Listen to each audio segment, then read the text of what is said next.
ಹೌದು ಮಾರಾಯರೆ, ದೊಡ್ಡ ದೊಡ್ಡವರ ದ್ವೇಷಕ್ಕೆ ಮಧು ತಾಯಿ ಬಲಿಯಾದರು. ಮಧು ಅಳುವುದನ್ನು ನೋಡೋದಕ್ಕೆ ಆಗುತ್ತಿಲ್ಲ ಮಾರಾಯರೆ. 4 ದಿನ ನಾನು ಊರಲ್ಲಿರ್ಲಿಲ್ಲ. ಎಂತ ಅನಾಹುತ ಮಧು ತಂದೆ ಹೃದಯಾಘಾತದ ನಾಟಕ ಆಡಿ ಆಕೆಯ ಮನಸ್ಸನ್ನು ಬದಲಾಯಿಸಿದ್ದಾರೆ. ತಂದೆ ಇಷ್ಟದಂತೆ ಅವರು ಬೇರೊಬ್ಬನನ್ನು ಮದುವೆಯಾಗಲು ಒಪ್ಪಿದ್ದಾರೆ. ಅದು ಸಾಧ್ಯವಿಲ್ಲ ಮಾರಾಯರೆ. ನಿಮ್ಮ ತಂದೆ ನಿಮ್ಮ ಮದುವೆಗೂ ಎಲ್ಲ ಸಿದ್ಧತೆ ಮಾಡುತ್ತಿದ್ದಾರೆ. ಹೆಣ್ಣು ಯಾರು ಗೊತ್ತುಂಟಾ? ಯಾರು? ಸುಮಾ ಅಂತೆ. ಸುಮಾನಾ? ಸುಮಾ ಸುಮಾ, ನಾನು ಕೇಳಿದ್ ಮತ್ತೆ ನಿಜನಾ? ಯಾವುದು? ನನ್ಗೂ ನಿನಗೂ ಮದುವೆ ಅಂತೆ. ಇವತ್ ಸಾಯಂಕಾಲ ಲಗ್ನ ಪತ್ರಿಕೆ ಬರ್ತಾ ಇದೆ. ನಾನು ಖಂಡಿತವಾಗಿ ಮದುವೆ ಒಪ್ಪಿಗೆ ಕೊಟ್ಟಿಲ್ಲ. ಹಾಗಾದ್ರೆ ನಿಮ್ ತಂದೆ ಹೇಳಿ ಸುಳ್ಳ? ಅವ್ರು ಹೇಳಿದ ಹಾಗೆ ಕೇಳ್ತೀನಿ ಅಂತ ನೀನೇ ಹೇಳಿದ್ಯಂತೆ. ನಮ್ ತಂದೆ ಎಂತ ಕೋಪಿಷ್ಟ್ರು ಅಂತ ನಿಮ್ಗೆಲ್ಲ ಗೊತ್ತೇ ಇದೆ. ಆ ಪರಿಸ್ಥಿತಿಲಿ ನಾನು ಒಪ್ಕೊಳ್ಳದೆ ಹೋಗಿದ್ದಿದ್ರೆ ಎಷ್ಟೋ ಹೆಣಗಳು ಉರುಳೋಗ್ತಿತ್ತು. ಅವ್ರ ಕೋಪ ತಣ್ಣಗಾಗ್ಲಿ ನಾವು ಒಂದೇ ಕಾರಣಕ್ಕೋಸ್ಕರ ಅವ್ರು ಹೇಳದ ಕೇಳ್ತೀನಿ ಅಂತ ಒಪ್ಕೊಂಡೆ. ಕಾರಣ ಏನೇ ಇದ್ರು ನೀನು ಒಪ್ಪಿಗೆ ಕೊಟ್ಟಿಯಲ್ಲ, ಅಷ್ಟು ಸಾಕು. ಒಪ್ಪಿಗೆ ಕೊಟ್ಟಾಕ್ಷಣ ಎಲ್ಲ ಮುಗಿದೋಯ್ತು ಅಂತ ತಿಳ್ಕೊಬೇಡ ಸುಮ್ಮ. ವಿಜಯ್ ಮಧುನ ಎಷ್ಟು ಪ್ರೀತಿಸಿದ್ದಾನೆ ಅಂತ ನಿಂಗೆ ಗೊತ್ತಿಲ್ವಾ? ನೀನ್ ನಿರಾಕರಿಸಬೇಕಾಗಿತ್ತು. ನಾನ್ ನಿರಾಕರಿಸಿದ್ರು ಇನ್ನೊಬ್ಳ ಸ್ಥಾನ ಅಲಂಕರಿಸ್ತಾಳೆ ಹೊರತು ಮಧು ಮಾತ್ರ ಆ ಸ್ಥಾನ ತುಂಬಕ್ಕೆ ಸಾಧ್ಯನೇ ಇಲ್ಲ ಅಂತ ಇವ್ರ ತಂದೆ ಖಡಾಖಂಡಿತವಾಗಿ ಹೇಳಿದ್ರಂತೆ. ಸುಮಾ, ನನ್ನ ಹೃದಯದಲ್ಲಿ ಮಧು ಕೊಟ್ರ ಸ್ಥಾನ ಖಂಡಿತವಾಗ್ಲೂ ನಿನಗೆ ಸಿಗಲ್ಲ. ನಿನಗ್ ಮಾತ್ರ ಅಲ್ಲ, ಬೇರೆ ಯಾವ ಹೆಣ್ಣಿಗೂ ಸಿಗಲ್ಲ. ಮಧುನೇ ನನ್ನ ಸರ್ವಸ್ವ. ನಮ್ ತಂದೆ ಹೇಳಿದ್ರು ಅಂತ ನೀನ್ ನನ್ನ ಮೇಲೆ ಏನಾದ್ರೂ ಕನಸುಗಳನ್ನ ಕಟ್ಕೊಂಡಿದ್ರೆ ದಯವಿಟ್ಟು ಅದನ್ನ ಮರ್ತು ಬಿಡು. ಈ ಜನ್ಮದಲ್ಲಿ ನನ್ನ ಮದುವೆ ಅಂತ ಆಗೋದಾದ್ರೆ ಅದು ಮಧುನೇ. ನಿನ್ನ ನಾನು ಯಾವತ್ತೂ ಆ ದೃಷ್ಟಿಯಿಂದ ನೋಡಿಲ್ಲ, ನೋಡೋದು ಇಲ್ಲ, ನೋಡಕ್ ಸಾಧ್ಯನೂ ಇಲ್ಲ. ಅಮ್ಮ, ದಯವಿಟ್ಟು ನನಗೆ ಕ್ಷಮಿಸ್ಬಿಡಿ.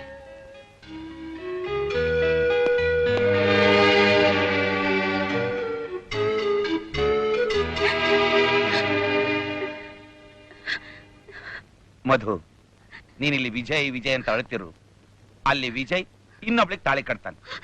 ಸುಳ್ಳು. ವಿಜಯ್ ನನಗೆ ಖಂಡಿತ ಮೋಸ ಮಾಡಲ್ಲ. ಅವ್ರು ನನ್ನನ್ನು ಬಿಟ್ಟು ಬೇರೆ ಯಾರನ್ನೂ ಮದುವೆ ಆಗಲ್ಲ. ನೋಡಿಲ್ಲಿ,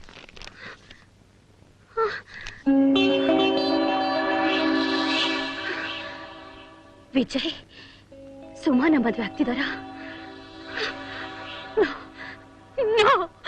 ನನ್ ಕೈ ನಂಬಕ್ಕಾಗ್ತಿಲ್ಲ.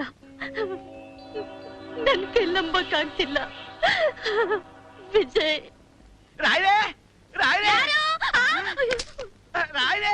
ಏನ್ರಿ ಭೀಮಪ್ಪ, ಹುಡುಗನ್ ಕರ್ಕೊಂಡ್ ಬಂದ್ರೇನ್ರಿ? ಎಲ್ಲಿಂದ ಕರ್ಕೊಂಡ್ ಬರೋದು ಸ್ವಾಮಿ? ನನ್ನ ಪಿಂಡ ಈ ಮನೆಯಿಂದ ಹೊರಗಡೆ ಹೋಗೋದೇ ತಡ. ನಡಿ ಒಳಕ್ಕೆ ಅಂತ ಜಾಡ್ಸಿ ಒತ್ತು ತಳೆದ್ಕೊಟ್ಕೆ ತಳ್ಬಿಟ್ಟಿದ್ರು. 3 ದಿವಸದಿಂದ ತಿನ್ನಕ್ ಹುಲ್ಲು ಕುಡಿಯಕ್ ಕಲ್ಗಲ್ಸೆ ಕೊಡ್ತಾ ಇದ್ದಿದ್ದು. ಯಾರ್ರೀ ಹಾಗೆ ಮಾಡಿದ್ದು? ನಿಮ್ ಮನೇಲಿ ಕೆಲಸ ಮಾಡ್ತಿದ್ದಾಳಲ್ಲ ಅಯ್ಯೋ ಯಾರೀನೇ. ಎಷ್ಟು ಧೈರ್ಯ ನಿನಗೆ? ಕ್ಷಮಿಸ್ಬಿಡಿ ಬುದ್ಧಿ. ವಿಜಯಪ್ಪನವ್ರ ನಮ್ಮ ದಮ್ನವ್ರನ್ನ ಒಂದ್ ಮಾಡ್ಬೇಕು ಅಂತ ಹಾಗೆ ಮಾಡ್ಬಿಟ್ಟೆ. ಎಲ್ಲ ತೊತ್ತಿನ ಮಗಳೇ, ಇನ್ನೊಂದು ನಿಮಿಷ ಈ ಮನೇಲಿ ಇರ್ಕೊಡ್ದು. ಹೊರಟೋಗ್. ಯಜಮಾನ್ರೆ, ಇನ್ನೊಂದು ಕ್ಷಣ ನಿಂತಿದ್ರೆ ನಿನ್ ಹೆಣ ಉಳುತ್ತೆ. ಹೊರಟೋಗ್, ಹೊರಟೋಗ್.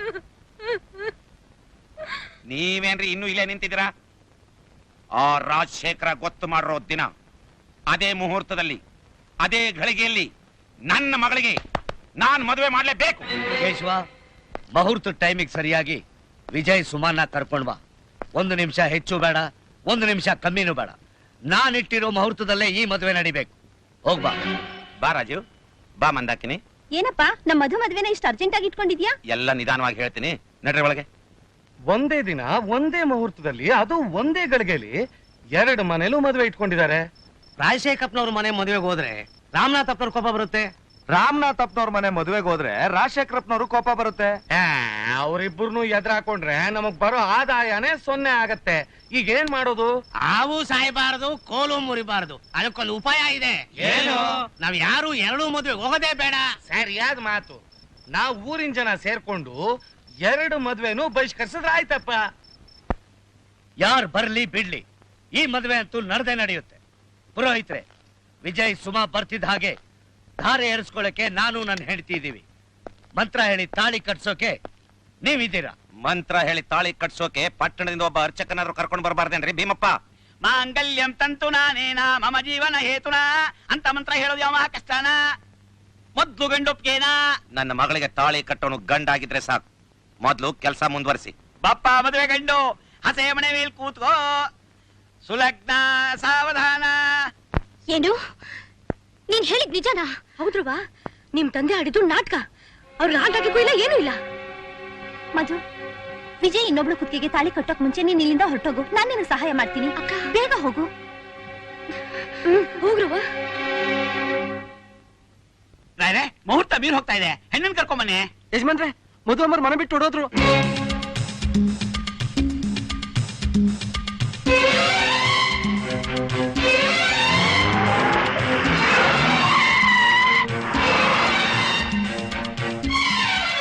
ಮಧು,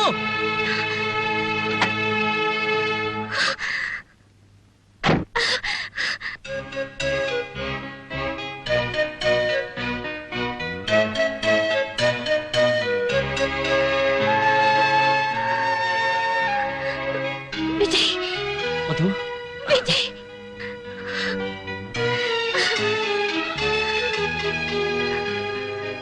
ಮಧು, ಅಲ್ಲೋಡು.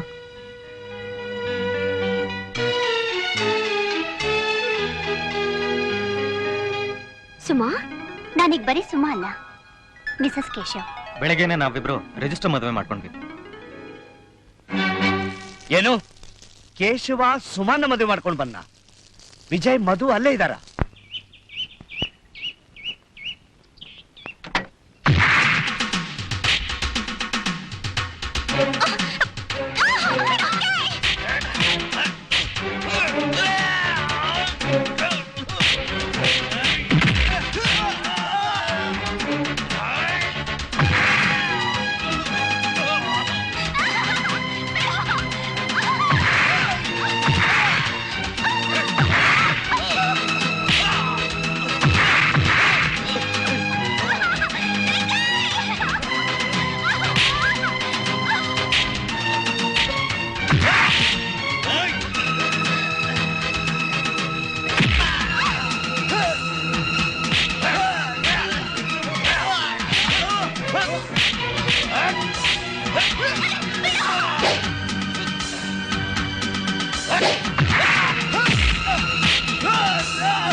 ವಿಜಯ್ ನಿಂತ್ಕೋ.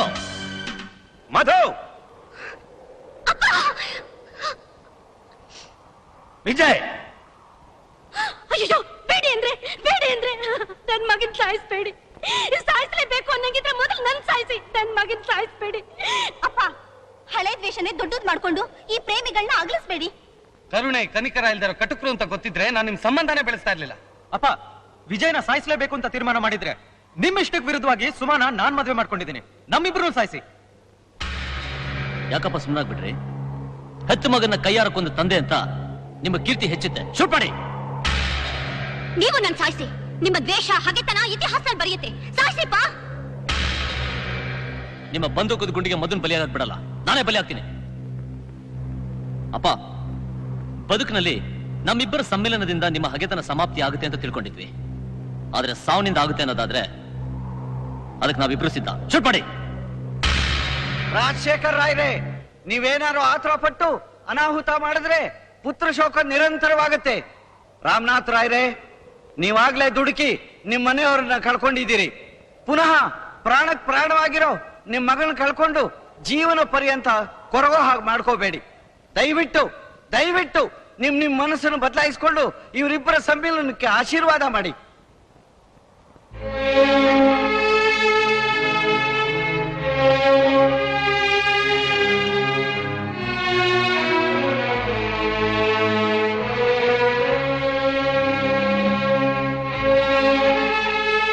ಪ್ರೀತಿ ಪ್ರೇಮದ ಮುಂದೆ ನಮ್ಮ ಗೌರವ ಪ್ರತಿಷ್ಠೆ ಸೋತೋಯ್ತು. ಪವಿತ್ರವಾದ ಪ್ರೇಮ ಅನ್ನೋ ಶಕ್ತಿ ಮುಂದೆ ನಮ್ಮ ಶಕ್ತಿ ಕುಗ್ಗೋಯ್ತು. ಹಠ ಹಗೆತನ ಸತ್ತೋಯ್ತು. ಇನ್ ಮದ್ವೆ ಏರ್ಪಾಡು ಎಲ್ಲ ಸಿದ್ಧವಾಗಿದೆ. ನಮ್ಮ ಪ್ರೀತಿ ಮತ್ತೆ ಬೆಸುಗೆಯಾಗಿದ್ದೆ ಈ ಹಳದಿ ದಾರ, ಅರಿಶಿಣದ ಕೊಂಬಿಂದ. ಇದು ಶಾಶ್ವತವಾಗಿ ನನ್ನ ಕುತ್ತಿಗೆಯಲ್ಲಿರ್ಬೇಕು. ನಿಮ್ಮಿಬ್ಬರ ಸಮ್ಮಿಲನದಿಂದ ದೂರ ದೂರ ಇದ್ದ ಎರಡು ಕುಟುಂಬಗಳ ಸಮ್ಮಿಲನವೇ ಆಯ್ತು.